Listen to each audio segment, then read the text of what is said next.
Okay. I want to thank everybody for coming out tonight for the community portion of the superintendent interview. And I would like first to introduce, my name is Brett. I'm the school board president. We also have Emily in the back, and Donna's in the way back, and Amber, there's Amber, and Jake is here as well in the back. So we're going to get this thing started. I'm going to introduce Dr. Jenny Rodriquez, and appreciate you coming today. You weren't kidding, you're like, That's it. you were moving really fast. I'm looking at Joe, am I in the right place for you? Okay, fantastic. Welcome everybody, it is lovely to see you. You never know if there's going to be one person or 500 that comes to these types of events, so I'm really warmed to see the nice turnout this evening. As Brett shared, I'm Dr. Jenny Rodriquez. I'd like to share just a little bit about myself, and then I'm going to open it up for questions, which I think you have 3x5 cards, so all your burning questions, you jot those down. And then I believe Joe's going to be asking those this evening, so thank you for doing that. I've been in public education for over 2 decades, and during that time I have sat in a lot of seats. I actually started as an elementary school secretary, and it was a wonderful job and a lot of fun, and sometimes I thought, why are the teachers so tired? And then I became a teacher, and I knew why the teachers were so tired. I went back to school, I got my teaching credential, and I became a middle school teacher, which was a little bit of a surprise for me. I really wanted to be a high school government teacher. It was my very favorite class going through school. And the first job offer I got was at a middle school, and I thought, well, okay, this is where I'm supposed to go. So I went to middle school, and I was very happy to find out that I love being around middle school kids. I just didn't like being a middle school kid. It's a very tough age to be. It was a wonderful opportunity to learn great classroom management, really get to know students, and receive a lot of training as a brand new teacher, of course. I think maybe you have a few teachers here still this evening, so as you know, that first year, it's like drinking from a fire hose, and you learn a lot in the first few years. After I had been teaching at the middle school for a bit, I had the opportunity to become a founding teacher at the Delta High School, which is a STEM cooperative project-based learning school. You're fine.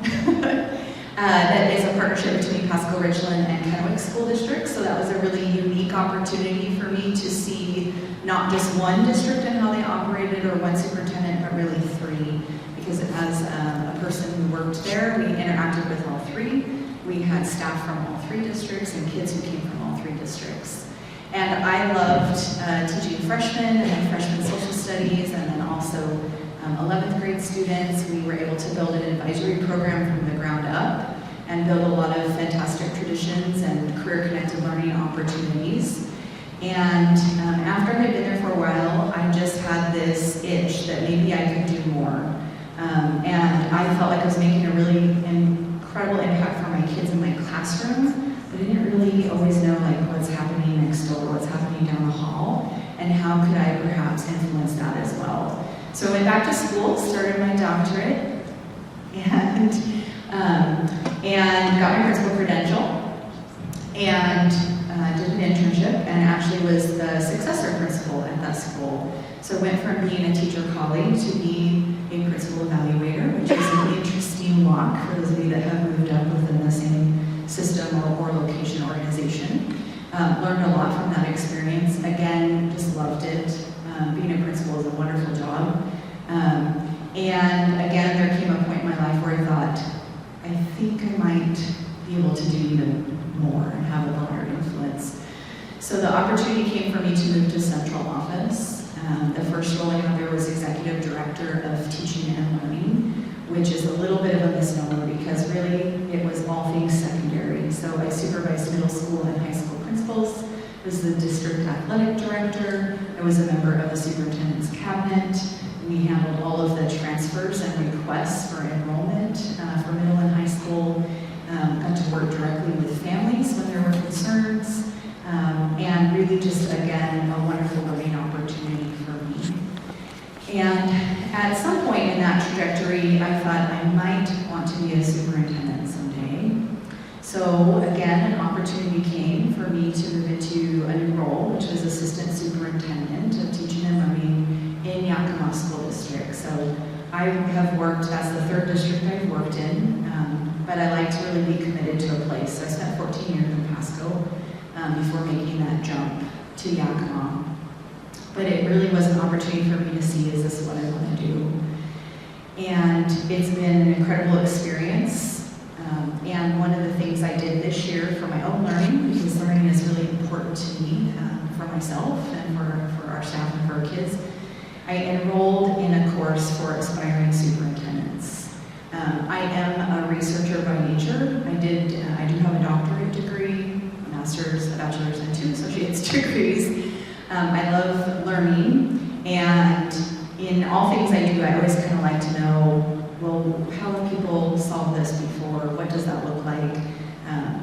Not a scientist, but a little bit of a scientist's mind, and like to explore and learn about things. So I thought I'll sign up for this class. It's a year-long course, and that will help me decide, do I want to be a superintendent or not? Because I think I do, but I must be insane. It is an extremely challenging job, now maybe more than ever, and well, maybe I am insane. But every session, every month, every mentoring session that I've had this year, it feels right. It feels like the work I want to do, and at my core, I'm here to do good things for kids, and I think I can probably best serve kids from that superintendent chair at this point in my career. I share a little bit about my university work, my Wazoo Kook friend over there, I will say Kook Kooks. Thank you for wearing a Kook here tonight, I appreciate it. I have a lot of degrees from there. So my doctoral work was around organizational mindfulness, and I really do still utilize what I learned, even though it's been almost a decade since I finished that degree, in the work that I do. 2 of the key pieces of that work is really a commitment to resilience, which is something that we need, again, now more than ever. And another is really a deference to expertise and really listening to those around you. I know many of you are here because you have children or grandchildren in the district, and really you are your child's first teacher. So there is an expertise there that we as educators need to honor and partner with you around.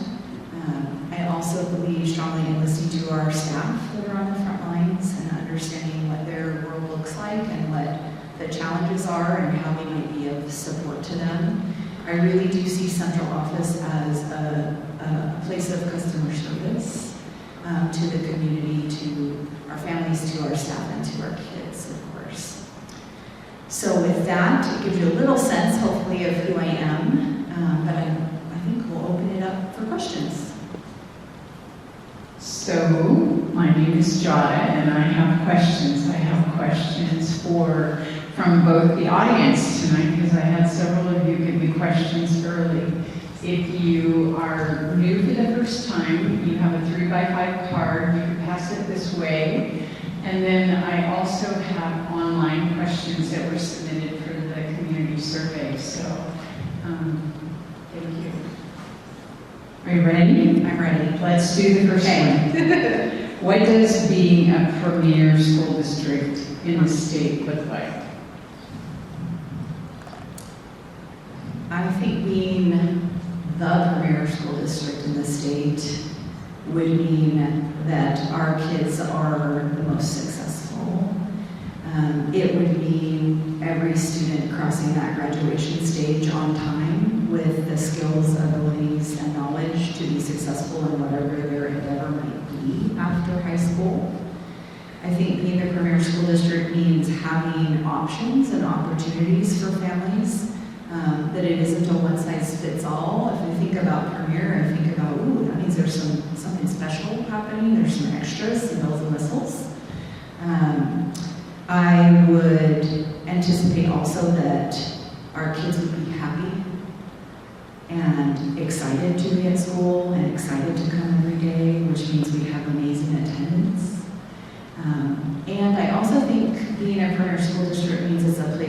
want to not just bring their children, but want to work, want to be a part of.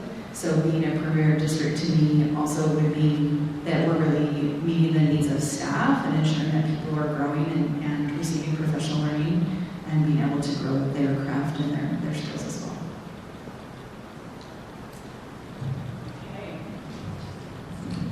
This is a four-part question, so I'll read it and then I'm happy to do each part as you do it. What does equity mean to you? Equity with access, equity among students, and equity in the community. So what does equity mean to you? Equity for me is about outcomes. Access is a starting point, so you asked that second, but access means that all our students would have opportunities to participate meaningfully in their schools and their instruction and in their community.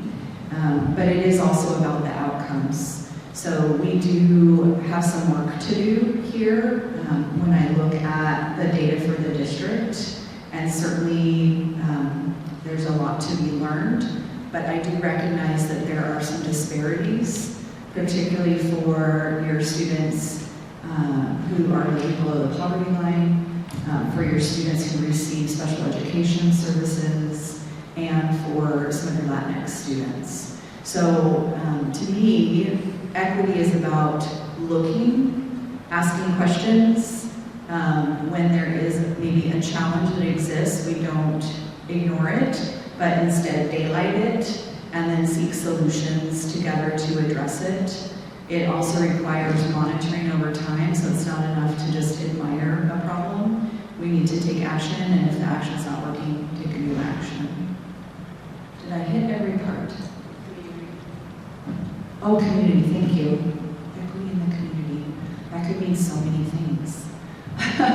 So I would want to know from the person who asked that question, like, tell me more. What is it you're looking to learn about? So I think equity in the community, if we're within the context of school, do students have access to facilities that are appropriate for their education? Do they all have an environment that's conducive to learning? Do they all have a qualified, highly qualified and successful teacher in front of them? I think there's a lot of pieces within the school. The community at large, I would need to know more. Let's go on to the next question. This one is about you. What do you feel your greatest strengths and weaknesses could be as the next superintendent of Ridgefield School District? It's the quintessential interview question. My greatest strength, my superpower, I have a couple. Number one, I will do what I say I will do. And you might not believe me at first, and that's okay, because sometimes trust needs to be earned. But you will see over time that I will do what I say I will do. Even when it's hard, even when it might make me unpopular. And I kind of lost the other part of the question. Oh, weaknesses. Oh, my others, well, okay, thank you. I just needed a moment. The other superpower I would say that I have is I have an ability to take a lot of disparate pieces of data and think about how things connect together and be able to really shine a light on a path forward. I have an ability to look at where we are and really envision where we could be, and an ability to figure out what are those little steps to move us in that direction. Which is why, as I said in the beginning, I think probably my spot in the system is in the superintendent chair because of those visionary qualities. In terms of weaknesses, so I'll be very honest, because that is another core value for me. My challenge will be to not move too quickly. When I see something that I feel like is maybe not the best option for kids, I have a real internal urgency to address it as quickly as possible.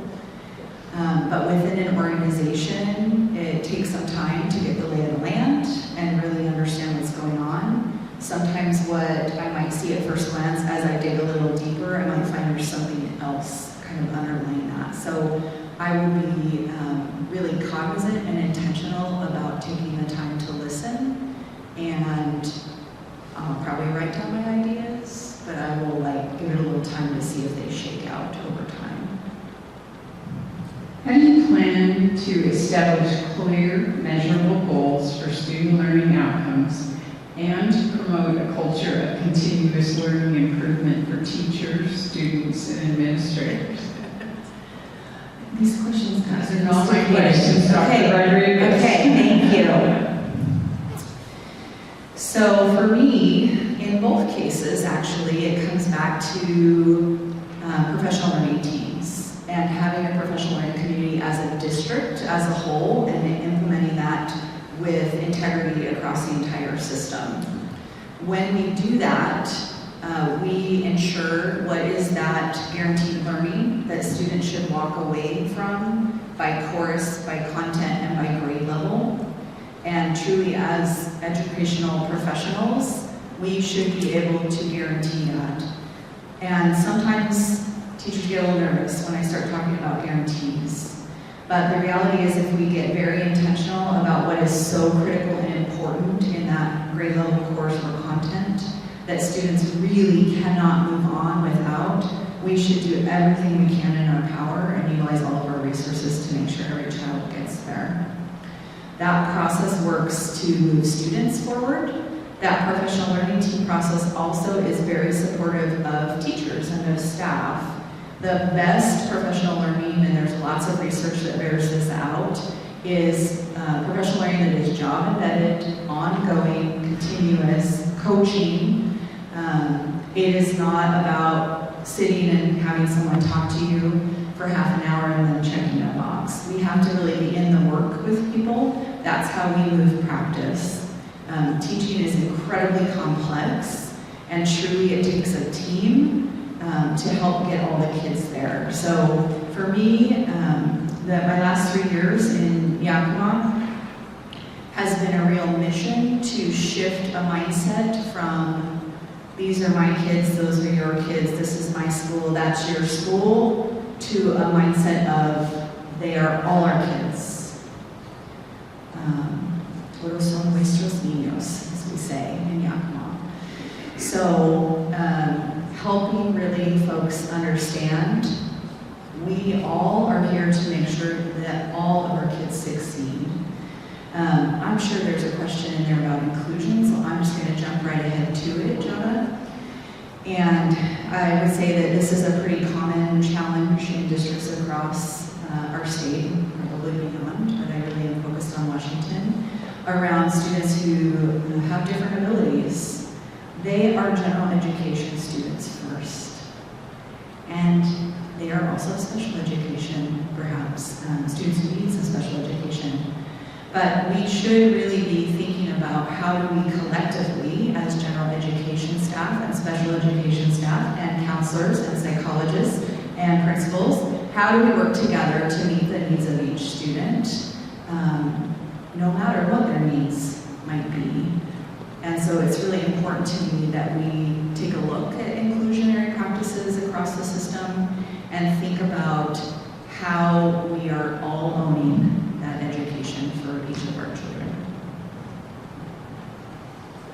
I am a father of 2, husband of a teacher in Ridgefield School District, and have lived here for 5 years. In the past 5 years, we've experienced strikes, COVID, bond failings that have fractured our community. How do you see us helping, or see us heal and unite? And then the second part of that question, and how would you invite someone like me to help in your effort? Okay, wonderful, thank you. And I know we have a lot of parents here, so I would say this for any parent. Yeah, you guys have been through a lot. And having been a principal and going through a strike when I was in Pasco School District, I know the heartache and the hard feelings that are still there when the contract gets signed. And it takes some real intentional effort to heal those relationships and heal that divide. Ultimately, I believe that people want what's best for kids. I have to believe that people got into this business to do good things for children and for their communities. And I'm an eternal optimist. Sometimes people act in ways that make me wonder what they're doing. But often through conversation, we can figure out, is there a different support? Is someone maybe needs to be in a different role? And so I think in terms of the healing question, it's going to start with listening, but also trying to get to the root of it. Because it's not the bond failure that's the root of the problem. It's why the bond failed. So I really think we can't, I should have shared this with the teachers earlier, you can't treat the symptoms, you have to treat the disease. So it's figuring out, and again, back to my weakness, I gotta give it enough time to make sure I'm actually getting to the root cause. And because if we don't, we'll just continue to have the same challenges. I do think this is a really special community. I know it's been tremendous growth. I know there's a lot of hardship. And at the end of the day, whether you have been in this community for generations and are, bleed blue and orange and are a diehard Scudder, or whether you are someone who came to this community because you sensed there was something special and you wanted to have your family here, or you wanted to be here, I believe all of those people think that this is a special community, and again are here hopefully with a desire to have a strong school system and successful kids. So I think it sometimes is about getting to the root, and then also thinking about what do we have in common. We usually have more in common than we think, but if we don't take the time to really listen to each other, it's hard to find those commonalities. So for me, it's a lot of listening, a lot of talking, a lot of spending time together. I think that's a lot of what is maybe needed, at least initially. Can you provide us with a few examples of how your bargaining efforts moved your district forward? Yeah, and as soon as I looked at you, I thought there's a second part to that question I didn't answer. So I'm going to jump back. And it was how do I see someone being involved as a parent? As a principal, I was a principal of a small high school. It was kind of a unique, a little bit of an alternative learning. It was STEM-based, it was project-based. We had really strong partnerships with the science, technology, and business community in our area, and a strong partnership with the Pacific Northwest National Laboratory that's in Richland. And in addition to that, we really look for ways to leverage our parents' expertise and skills. And in some cases, that might be them coming in and being a guest speaker. It might be, can you go on a field trip with us so we can make that possible and have no chaperones. We implemented an entire program while I was principal there called Winter Wishes. And it was an opportunity with our PTO. We basically put out information, and the kids were very involved as well, and they could nominate peers for whatever they might need for the winter. So sometimes it was shoes, sweatshirts, coats. Other times it might have been a fuzzy blanket. It could have been all kinds of things. And our parent team would work with us to fulfill every single one of those through donations, through cold calling, through whatever we needed to do. And so I think there's a lot of space for volunteer opportunities, I would say, for families to be a part. And that was really a pretty amazing partnership because they were fulfilling what their own children wanted. These are things their kids asked to do and be able to deliver on, and then they really found a way to make that possible. Also, most adults I know have a lot of skills. They work in some industry somewhere. And often there's a kid that is interested in that. So mentoring opportunities, internship opportunities, mock interviews. I think it's really important to try and match kids' interests. And so often if we know what our families how they spend their days, what their day job is, if you will, we're able sometimes to find that connection for another student that might be really beneficial. And in many ways, hopefully someone else is doing that for their own child. So I think there's really, it's endless options for that. Okay, and now I have forgotten the other question. Now I can read it again. Can you provide us with a few examples of how your bargaining efforts move your district forward? Sure. I've been in central office for 6 years. I've been a part of bargaining in both districts where I have worked in a variety of ways. So as contracts come up for renewal, there's a full opener. So I've been involved in that process. And I've also been involved in handling grievances, looking for solutions. I've been a part of a lot of memorandums of understanding, MOUs.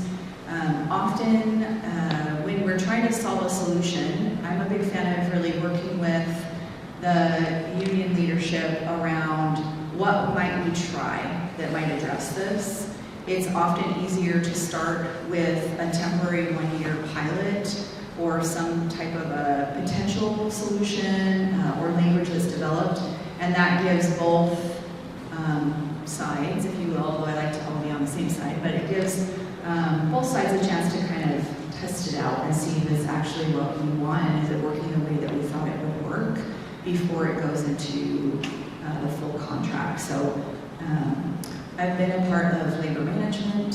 I think, bargaining is not in isolation, just like passing bonds is not in isolation. So bargaining really begins with establishing relationships, having regular labor management meetings. For myself as a superintendent with leadership of all of our bargaining groups, but also for principals with the representatives in their building. There are a lot of things that get solved not at the bargaining table through those conversations. You started on this one, so I'm going to go ahead. How should small school districts provide CTE programming collaboratively with other districts in the area? What should be at the high school versus the community college? And what is the right balance of exposure and cost? Ooh, that's a good question. And I will repeat any parts of those because there were a few. Good. I think you can only spend every dollar one time. So you have to be really thoughtful about that. It's really important to me that the programs we put in place are sustainable. I don't want to put something in place that is so expensive that we can't continue it. That really does a disservice to kids. I do think you want to have a robust current technical education available, really starting in your middle school probably, and then moving up to high school. There are obviously opportunities for dual credit in partnership with higher education agencies for some of those CTE courses in the high school. There may also be some additional courses that, due to facility needs, equipment, expensive equipment, that maybe are not things we can do on the school campus, that we might want to partner with our either skills center or with community colleges. So yes, it's important, and we can't have every single career pathway in a high school for 1,500 students. So I do think from a CTE perspective, and I supervise career technical education in both districts where I've been at central office, so I'm very familiar with career tech ed and career college readiness. I've also done a lot of work to expand dual credit, not just in CTE, but across core academics as well. And from a CTE standpoint, we just need to be on the cutting edge. So sometimes we might have programs that have been here a long time, and we need to be thinking about, is that still a trade that students can get employed in? And if so, awesome. Maybe there's new tools that we need to be adding, so you gotta be thinking about that too. It's also really a fantastic partnership because every CTE program has an advisory board, the opportunity to coordinate with business partners.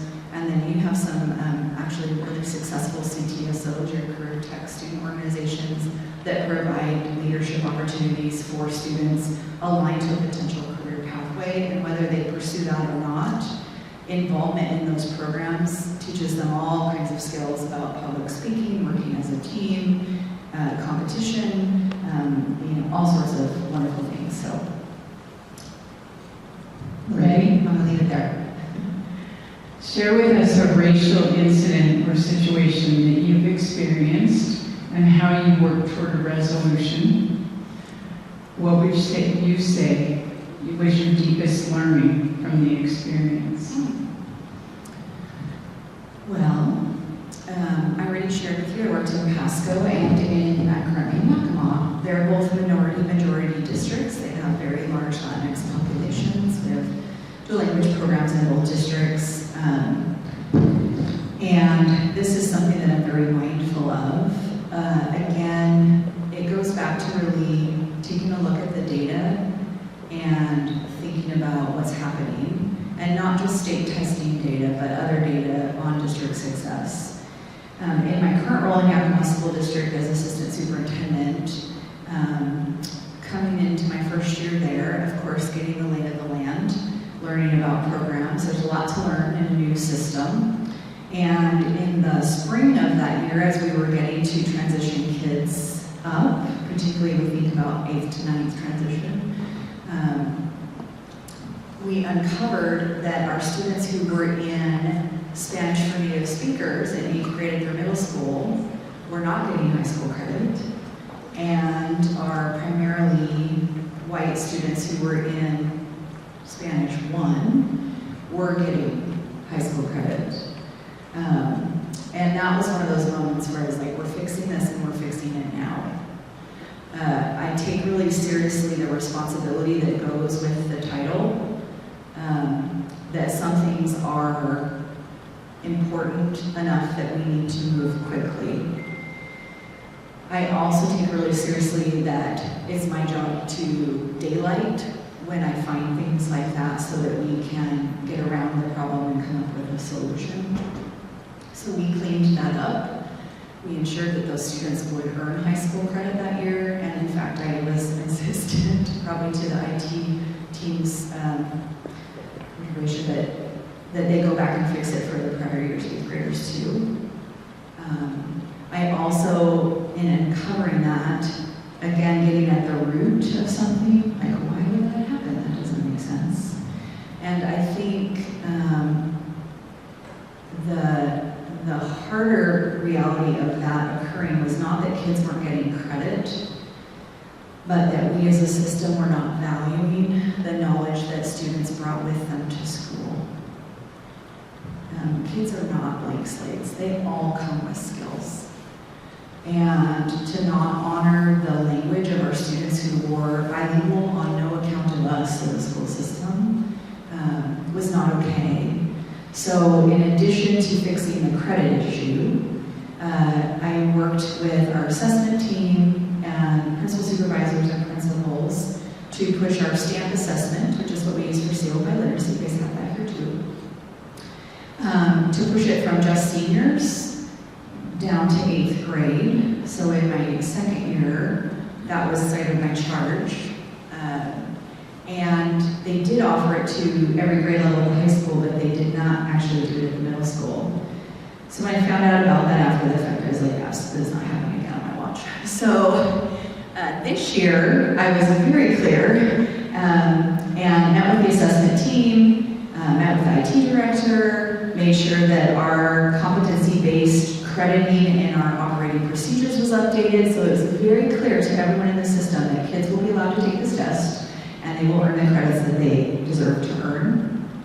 And we have 4 middle schools, 6-8 configurations, a little different, but we have 4 middle schools in Yakima. One of those 4 principals really was like, she's like, yes, Jenny. So they tested a ton of kids. They had 31 students, 31 8th graders that qualified for 4 high school credits and are eligible for the sealed by literacy.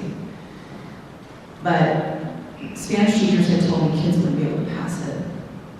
other principals said, we're not sure that those kids can pass it. Kids can. It's absolutely one of the things I think sometimes can be a bias as an adult, as a grown-up, is we think maybe kids can't, it's too hard, etc. It's not. We have to set a higher bar, and very often they will hit it. So those other 3 middle school principals, when I went to our assessment team and said, okay, I need to see the data, how the kids do, I want to know how many credits they earned. And I looked at the participation numbers and I saw that in the other 3, there was a much smaller number of students. And all 4 of our middle schools are within 50 FTE of enrollment, full-time equivalent. So they're about the same size. It's not that her school is really big and the others are small. They're all about the same size. And I said, well, what happened? And the assessment lead said, well, you know, that one school, they just let anybody test. But these other schools had the right kids come and test. And I had to take a deep breath. And I said, what do you mean the right kids? Well, and I got a story. And I said, yeah, that's, the right kids are any kid who could be successful. The right kids are any kid who wants to try. And so I went to my middle school principal supervisor, and I said, I think we should run another round of testing, which was not the assessment plan for the year, it was not on the plan, not on the assessment department's radar. I mean, she's like, I'm with you. She's also our technical ed director, so she's like all over this with me. And so we got clear, and we're running another assessment this spring, specifically for our 8th graders. It was really important to me that they are able to take it in 8th grade because they're getting ready to transition to high school. We have a graduation requirement of 2 world language credits in our state. And for students who already have that knowledge and skill, they don't need to sit in that class. And even still, I'm working on that mindset with some folks. We have a counselor who works in our high school system. They're like, well, we don't really want to test that many kids, Jenny, because, you know, I have all these Spanish teachers over here. And I said, yeah, but kids shouldn't have to take a class that they can already demonstrate they know how to do. We're not here to make kids sit in a seat for a certain amount of hours. We're here to make sure kids learn. And if they have the learning, they should get to move on. I think that's a long answer for you, but I wanted to give you a good illustration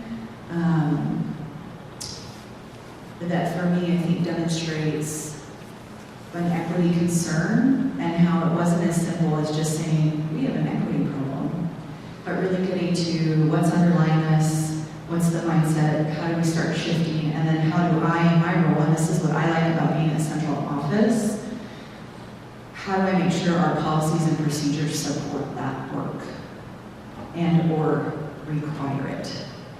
And so that's a piece I like to leverage policy in a way to make sure that we're doing right by kids. Okay?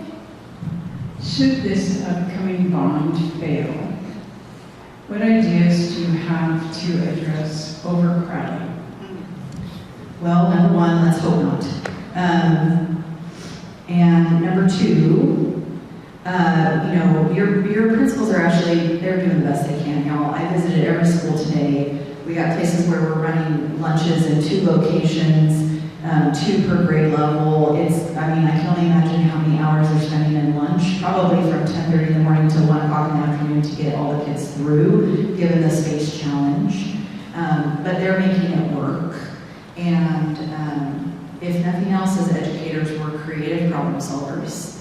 So there is no solution. You can't reduce overcrowding unless you have more space.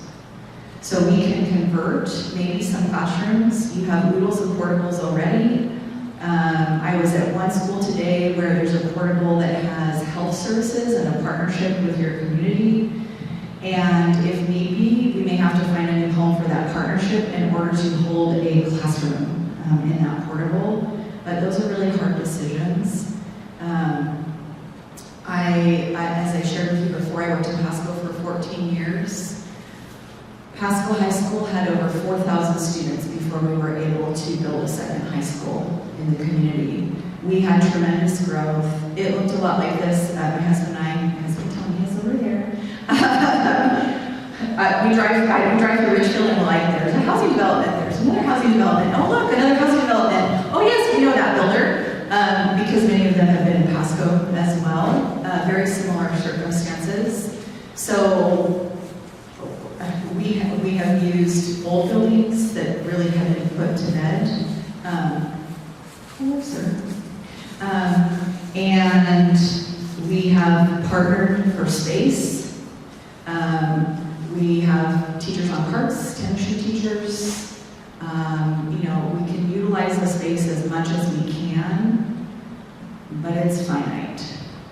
So in terms of overcrowding, people are not going to stop moving here. This is a beautiful community. Those beautiful houses, people are going to keep building them and buying them. So we've really got to figure out how to be able to move forward together to have the facilities that our kids deserve. In Pasco, it also took us a few rounds. Not as many as here. You guys are the winners at 5. I know it doesn't feel that way.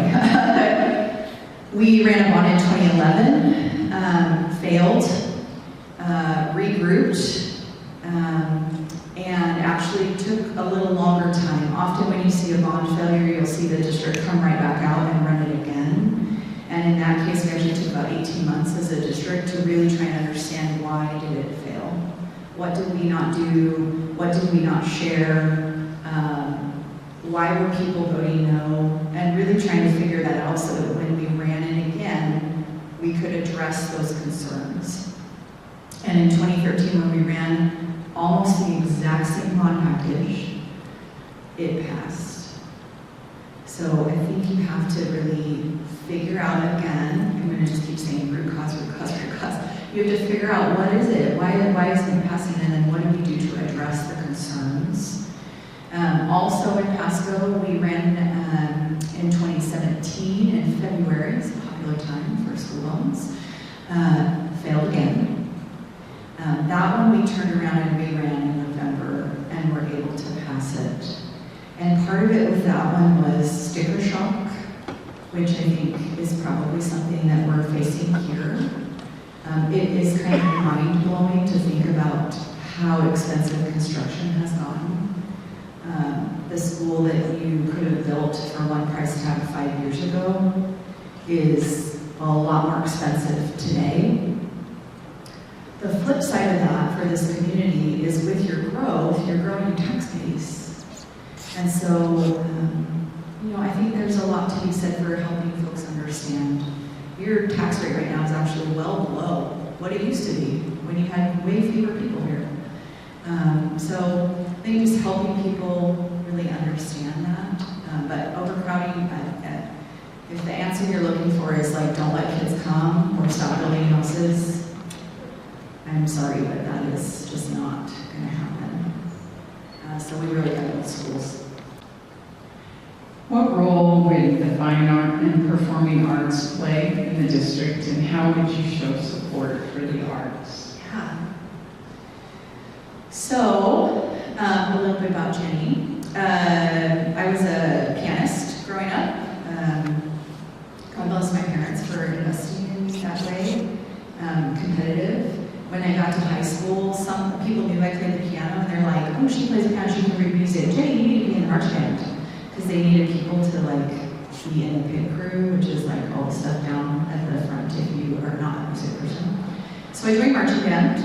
After I did that, they were like, hey, Jenny, you play piano? We actually need another pianist for the jazz band. That is impressive that I did jazz band for 2 years because I am not an early morning person, and in all places, jazz band's 6:30 in the morning.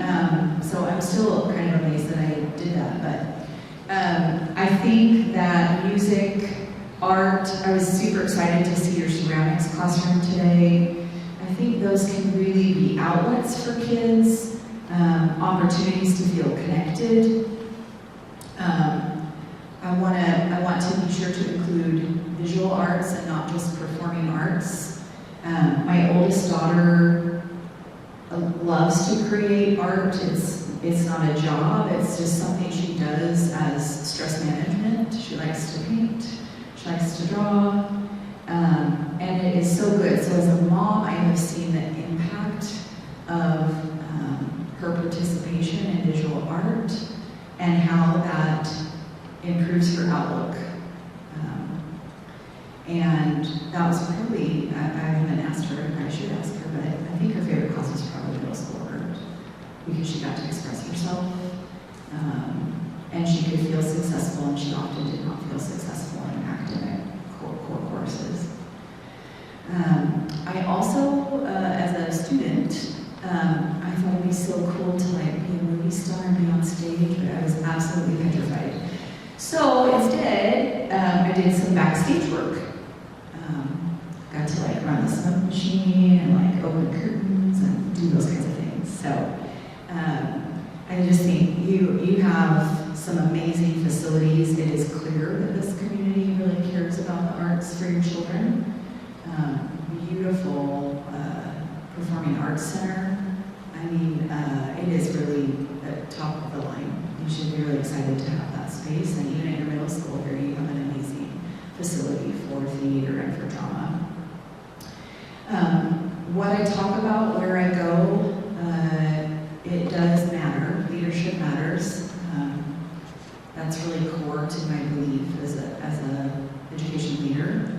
So going to a concert matters. It matters if the superintendent goes to a concert. I don't promise to go to every single concert, you guys. I'm one person. I get tired like everybody else. I could say the same thing for athletics. And I am not an athlete. But I learned a lot about athletics being the district athletic director in Pasco for a while. And I kind of joke, my husband Tony was a ball player in college, and so he's the athlete. I was like the fine arts nerdy girl, and somehow we ended up married. So it's really about finding that niche for kids. Kids need a sense of connection and belonging, even when they pretend that they don't when they stare at their cell phone. They need a sense of connection to their peers and to caring adults. So for me, supporting the arts is less about the art and more about the connection for kids. And in many ways, and I can say it's about athletics too, actually, both sports and art are an outlet for stress, frustration, just not feeling good. They are some of the very best things that folks can do to feel better. It's why there's a whole line of therapy tied to art and music. So you can rest assured I know the importance of the arts and of athletics. I also, as I shared before with CTE, it is critical that we are good financial stewards, that we don't grow a program so quickly that we cannot financially sustain it. Nothing more heartbreaking than to tell a student that thing you love to do, we can't afford to do it anymore. So I am always really thoughtful and sensitive about if we're going to grow programs, what is a pace of growth that we can financially sustain? Because again, I don't want to disappoint kids. We have 2 questions and 5 minutes left. Lightning round. Yakima has stagnant growth in comparison to Ridgefield's rapid growth. What skills do you have that will help you navigate the good, the bad, and the ugly that comes from rapid growth? I thought at first it was going to be about academics, but it wasn't. Okay. Yes, Yakima does have stagnant growth. We are landlocked. It is the most bizarre boundary around Yakima School District that I didn't know when I moved to Yakima. I was like, isn't that part of Yakima? Because it's still Yakima. Nope, that's West Valley. How about over there? Nope, that's East Valley. What about that town? That's Sela. There are a lot of small districts around Yakima, and Yakima School District itself is the central part, really, of the city, and it's landlocked. There is not places to build houses. There are no developments available. There's not land. So yes, it is stagnant growth. In fact, in Yakima, we have declining enrollment growth because if you look across our state, and honestly even across the country, our birth rates are down. We also have more families selecting alternative options like online school, homeschool co-op. And so overall, we have actually declining enrollment in Yakima and have since before I arrived. In Pasco, not the same story. So as I shared before, I worked there for 14 years, and we grew tremendously. We got to a point where we were opening a new elementary school every year. We'd pass that bond, we'd have 4 years, there'd be like 4 schools, new school, new school, new school, new school, run the next bond, new school, new school, new school. They actually just passed another bond, and they're adding a 3rd comprehensive high school, a 2nd small kind of niche high school. They have an alternative high school. They're gonna, so the growth is not something I'm unfamiliar with. If anybody from Tri-Cities here? No, none of you. Okay, well, I was earlier, so I thought I would check. But if you're familiar with Tri-Cities, I grew up in Kennewick. Tony grew up in Richland. When we got married, I said, I'm not having any of that bomber nonsense in my house, so we moved to Pasco. And again, when we moved there, 1 high school town. And now we're about to be like a 5 high school town. And we went through, we were part of the growth too. We built 5 houses in the time that we were there. And my own children went through that system. So I'm not at all unfamiliar with tennis shoe teaching, converting cafeterias to classrooms, using every available space, taking offices over for small groups of students and putting adults into closets. I've seen it all. It doesn't scare me, but I know that we have some work to do. On a lighter note, you can go ahead and answer this question and maybe do your wrap-up. Okay. What was your most embarrassing moment in education, and how did you respond? That's a terrible question! Oh. Could be author. Okay, first year teacher. Oh my gosh, I'm going to say this and it's going to be on video. I better not read this in the Colombian or the paper, okay? I feel like it's just going to turn the camera off, Joe. First year teacher, 7th graders, okay, envision. Totally at the end of my rope. It's like 6th period. I'm exhausted. That one kid, there's always one kid. And I love that kid, but I just didn't have it that day. And I just said, Francisco, stop being a smartass. And he's like, that's what my mom calls me too, miss. And I was like, but as soon as school was out, I marched myself down to the principal's office and said, I have to tell you something, Principal Ramirez. I called a kid a smartass today in class. And she's like, who'd you do that to? And I said, Francisco. She said, yeah, he is. So, but I didn't ever want to have that feeling again, so don't call kids smartasses even when they aren't. So, that's not a really great wrap-up, so I think I'll say something else. Thank you, appreciate that. That was a terrible question, you guys, that's mean. Okay. I would want you to know, integrity to me is doing what you say you will do. And I will do what I say I will do. And sometimes it takes people a while to believe that because maybe that's not the model you've seen. I don't know. I make no assumptions about that.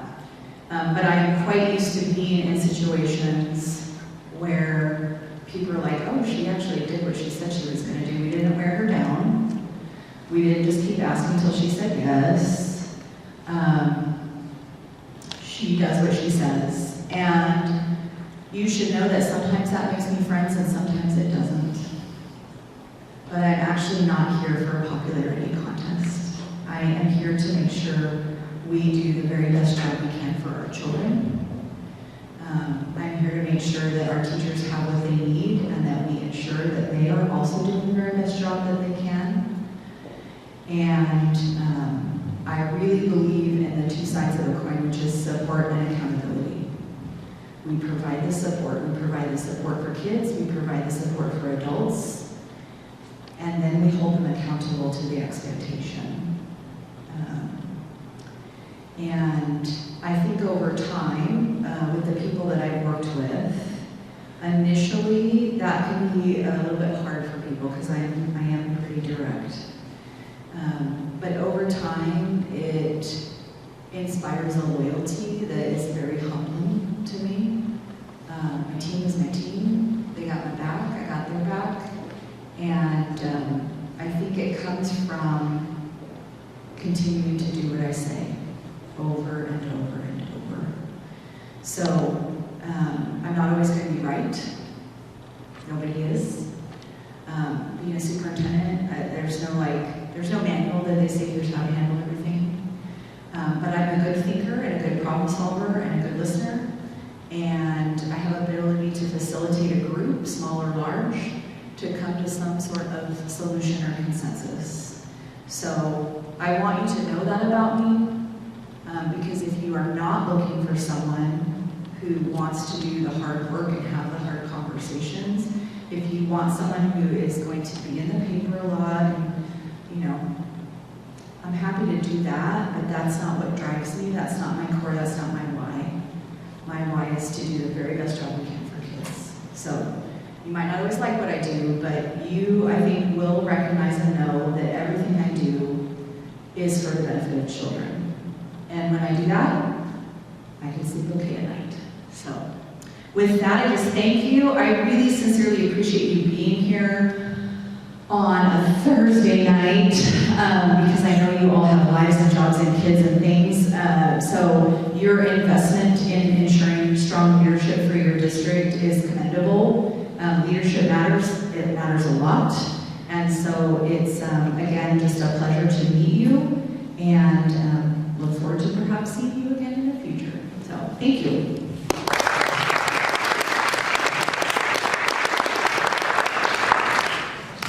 Thank you, Dr. Rodriquez. I appreciate you taking the time and this long interview process. So thank you. We do have some questionnaire forms that you can fill out, or they're not questionnaires, they're feedback forms.